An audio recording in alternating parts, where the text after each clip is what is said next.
Hey everybody, Ashley Page here. Thank you once again for joining us on our educational vlog. Our topic today is major COVID outbreaks in Latin America and India. Why is that important to your money?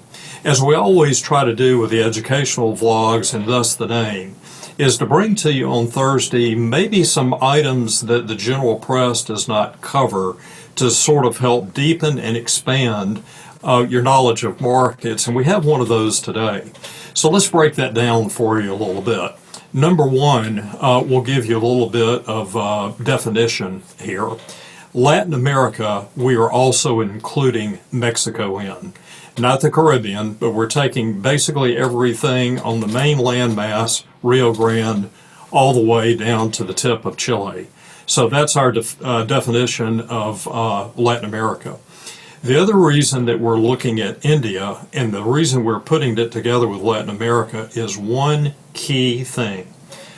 U.S. exports to those two areas are about 20.5% of what we export. So in those two economies, which we call emerging markets, in those two economies, the COVID-19 outbreak has been really severe. The reason that is important is this simple phrase, middle class. Remind yourself a little bit as an American about the creation of the middle class in the United States. When did that happen? It happened right after World War II. And as Americans, we think that all economies around the world had middle classes that really sort of took off in their economies at that time. Some were much later. India and Latin America together are major economies that are good examples of that. Their middle classes have really just sort of arisen over the last 30 years. Why is that important?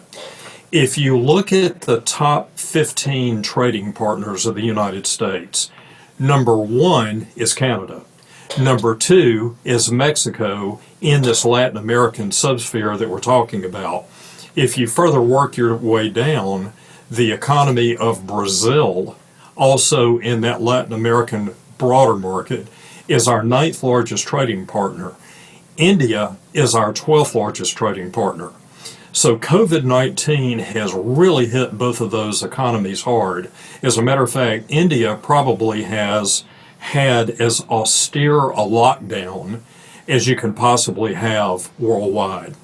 So the reason that matters to your money is this. Number one, we just talked about the amount of exports of U.S. product, 20.5% to India and Latin America combined. But it's not so much the number that we export, which is already large enough. It's the type of material we send.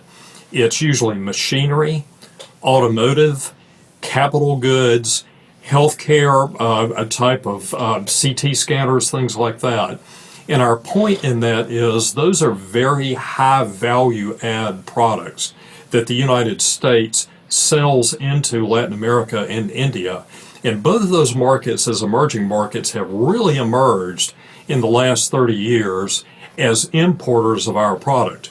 If, for example, you produce an aircraft, or you've produced high-tolerance machinery, or a CT scanner in the United States, there's a lot of ancillary employment, or what we call multiplier effect around that. So if you're selling that type of product into markets like that, not only do we have that 20.5% absolute level, but it's a high level of U.S. push in terms of multiplier. If you remember about a year ago on our Monday morning vlog, we talked about how rapidly India was growing. If you look again at the top 20 economies in the world, India only 5 years ago was outside of the top 10. They were about 13th or 14th in rank. If you remember in that vlog, we predicted that you would probably see that economy move from that level to a top 5, 6, or 7, kind of about the same size as the UK. Latin America combined is doing the same thing. So the point we wanted to make to you is that COVID is having incredibly devastating impacts on both of those markets in the middle class. The owner-managed businesses that have been created there by the middle class over the last 30 years in both of those economies have bought a lot of high value add products from the United States. So those are two areas in the world where it would really benefit American markets for the pandemic to become under control. Mexico, for example, is a major importer of our autos. That's another good example. So we hope this has been helpful to you to kind of look at a couple of markets around the world and what COVID is doing and how that's sort of that impact is sort of washing back on our shores. If you have any questions about that, you would like to discuss it further, feel free to call me or anyone on our portfolio team. As always, reach out to us on any social media platform. We always love hearing from you. We appreciate you sharing this information, and we hope you have a wonderful rest of the week. Thanks for listening.